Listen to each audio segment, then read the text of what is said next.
Assalamualaikum warahmatullahi wabarakatuh. Perkenalkan, saya Aurel Fajri Fisco dengan NIM 2001-7036. Saya akan menjelaskan tentang perkembangan dan pertumbuhan dialektologi. Berikut penjelasannya. Perkembangan dialek. Perkembangan bahasa atau dialek dipengaruhi oleh dua faktor, yaitu faktor internal dan faktor eksternal. Kedua, yaitu faktor internal ialah faktor yang ada di dalam bahasa itu sendiri, misalnya mengenai variasi fonetis, variasi fonemis, dan variasi morfologis.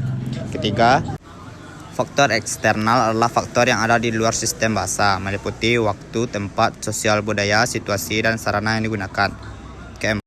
Keempat, perkembangan suatu dialek bahasa sangat tergantung kepada sejarah daerah yang bersangkutan. Kelima, di samping itu faktor agama, kebudayaan, ekonomi, dan komunikasi juga ikut andil dalam perkembangan dialek suatu daerah. Selanjutnya, yaitu munculnya ragam dialek juga disebabkan oleh adanya hubungan dan keunggulan bahasa-bahasa yang terbawa ketika terjadi perpindahan penduduk. Keenam, pengaruh dialek atau bahasa yang bertetangga juga ikut andil mewarnai wujud dialek di suatu wilayah. Bisa berupa kosakata, lafal, maupun struktur. Dari berbagai faktor tersebut, pemisahannya ditandai oleh isoglos atau garis. Watas kata yang garis batasnya disebut berkas batas kata. Terakhir itu batas atau garis batas antara dialek yang satu dengan dialek yang lain tidak jelas atau ada irama yang bervariasi, kecuali mungkin dua daerah yang dibatasi oleh sungai atau rimba belantara yang sangat luas dan sulit atau tidak memungkinkan untuk ditembus oleh masyarakat dari masing-masing wilayah. Selanjutnya adalah pertumbuhan dialektologi. Dalam Kamus Besar Bahasa Indonesia, Alwi dan kawan-kawan nyatakan konsep tumbuh adalah timbul dan bertambah besar atau sempurna tentang benih tanaman, bagian tubuh seperti rambut, gigi, dan sebagainya.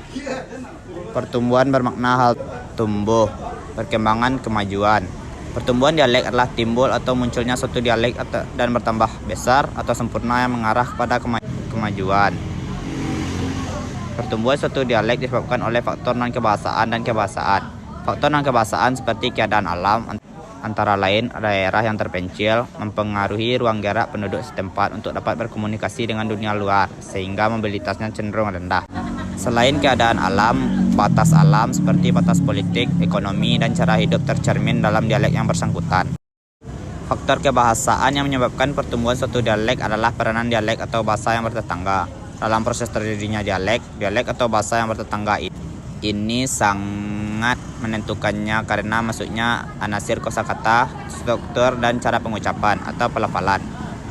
Anasir kosakata, struktur, dan pelafalan dialek atau bahasa tetangga berinteraksi dengan dialek atau bahasa daerah tertentu, sehingga pertemuan antara dua dialek atau bahasa yang bertetangga memunculkan dialek atau bahasa yang baru berbeda, seperti bahasa Jawa di Ketanggungan, Brebes yang bertetangga dengan bahasa Sunda, memunculkan varian baru atau dialek bahasa Jawa. Setelah di antara dialek tersebut diangkat menjadi bahasa baku, peranan bahasa baku tidak dilupakan.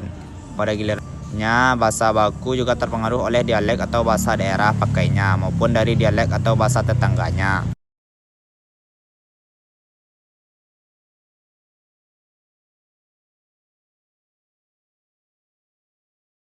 Sekian penjelasan dari saya. Saya akhiri dengan mengucapkan Assalamualaikum warahmatullahi wabarakatuh.